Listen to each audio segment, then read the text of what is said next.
What's going on, everybody? I just want to get on here and just share briefly certain parts of my testimony. Growing up on the north side of Jacksonville, we didn't have per se the best education. We didn't have the best books. Um, they tried to diagnose me with ADHD because it's just that nothing could keep my attention. Nothing, just the way I'm wired, it's like this. I get bored very easy. Not in relationships or whatever the case is, but just in general, I can't stay on the same task forever. I have to finish the task, jump to the next one, so on and so on. And I guess I try to finish the task with perfection to move on to the next because my mind is steady going. It's the way it's wired. Um, I jumped from school to school, different schools until we moved to we moved on the other side of town, and it's just that we wasn't up to par in advance at that particular school where Melrose Elementary School. They were advanced, and I just wasn't on that level as the other third graders. So I remember having to go to Lake Lucerne Elementary, which I went to summer school there, and it's funny because I struggled in English. It's just, hold on, y'all. Psalms 91, living in the Most High, shelter, camping in the Almighty shade. I say to the Lord, you are my refuge, my stronghold. You are my God, the one I trust. God will save you from the hunter trap and from the deadly sicknesses. God will protect you with his poignons. You'll find refuge under his wings. His faithfulness is a protective shield. Don't be afraid of the terrors at night, arrows that fly in the daylight, sickness and pearls in the dark, destruction in the ravages at midnight. Even in 1,000 people fall dead next to you, 10,000 right beside you, it won't happen to you. Just look with your eyes and you will see the wickedness punished, because you've made the Lord my refuge, the Most High. Your place is residence, no evil will happen to you. Diseases will come close to your tent, but because he will order his messengers to help you, to protect you, whenever you go, they will carry you with their own hands, so you don't bruise your feet on stone. You'll march on top of lions and vipers. You'll trample young lions and serpents underfoot. God says, because you are devoted to me, I'll rescue you, I'll protect you because you know my name. Whenever you cry out to me, I'll answer. I'll be with you in troubled times. I'll save you and glorify you. I'll fill you full with old age.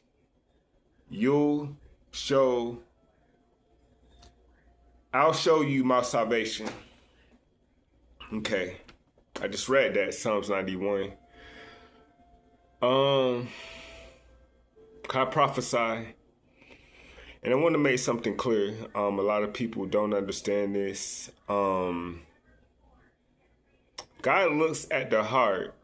This is how he describes the heart.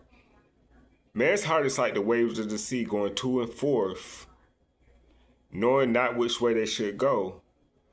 But God discerns the heart and see the very ruins of your heart, which is over 36 chambers in your heart. I studied it. It took us almost 2 to 3 months. It's over 100 chambers in someone's heart.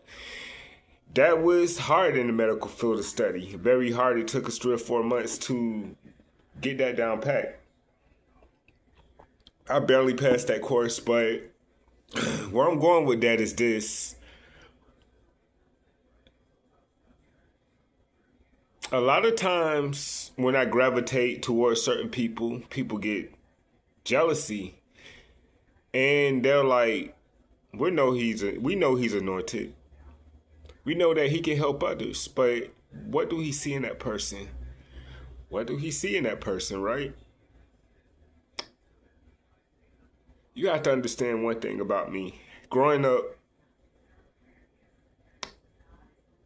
living on the north side of town, they tried to misdiagnose me several times with several different situations.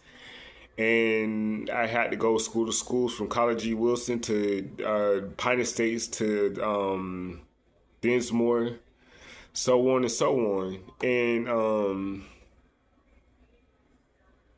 some of these schools I went to, I had to revisit. I work there now. And you got to understand, it's a lot of different emotions when I walk into these places. It's not about people. I put on a smile, but you don't know what I go out. You don't know what I go through outside of work, right? But God put me on a mission. It's not to cater to everybody. It depends on where God leads me to, right? I hear stuff about people all the time. And I was one of the black sheeps. I just didn't fit in nowhere. And then people mock me and criticize me for my critiqueness or the way I carry myself or what I do.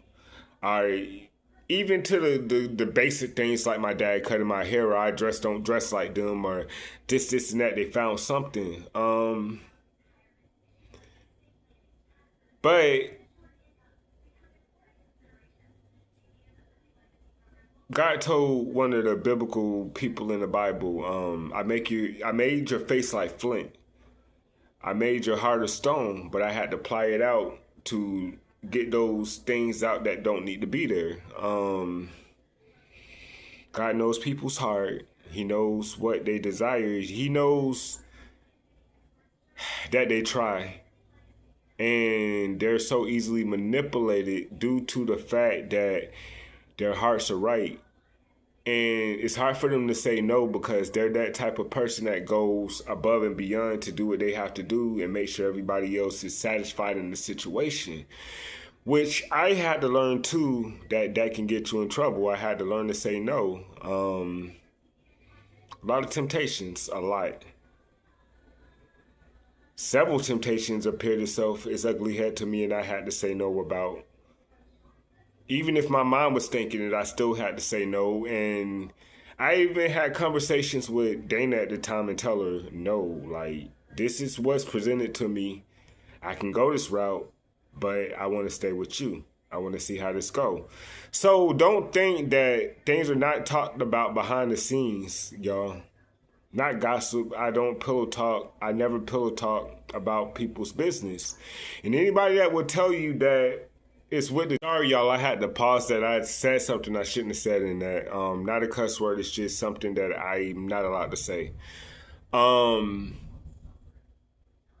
what I do, I have to also protect myself and my professionalism and the people around me. It's my duty to protect their souls, their personal well-being, protect them for getting compromised and so on and so on. And I will do my best to protect you. But if I send you a follow, please don't accept me. Just watch me from a distance. Trust me when I'm saying this. Watch me from a distance. Do not accept it. Just watch me from a distance. Because I was walking to the store. I was coming back from the store, and me and a gentleman around my age was talking, and he was saying how he don't have social media no more. Somebody compromised his account from India, and they was talking weird, trying to buy his grandma's house, and she R.I.P. She rest in peace. She was, going from this earth. But all I want to say out of this, watch people motives, watch their hearts. If they can't say in front of your face how they feel about you, don't consider them a friend, because I'm learning the hard way. The people that you thought you can trust and you poured into and you even gave to be the main ones that will use you until they can't use you no more. I'm sorry for saying this. I have to say this, but you play me once, shame on me. Play me twice, shame on me. The third time, it's on you. And bruh, a lot of times when I gave in for certain situations, I get it.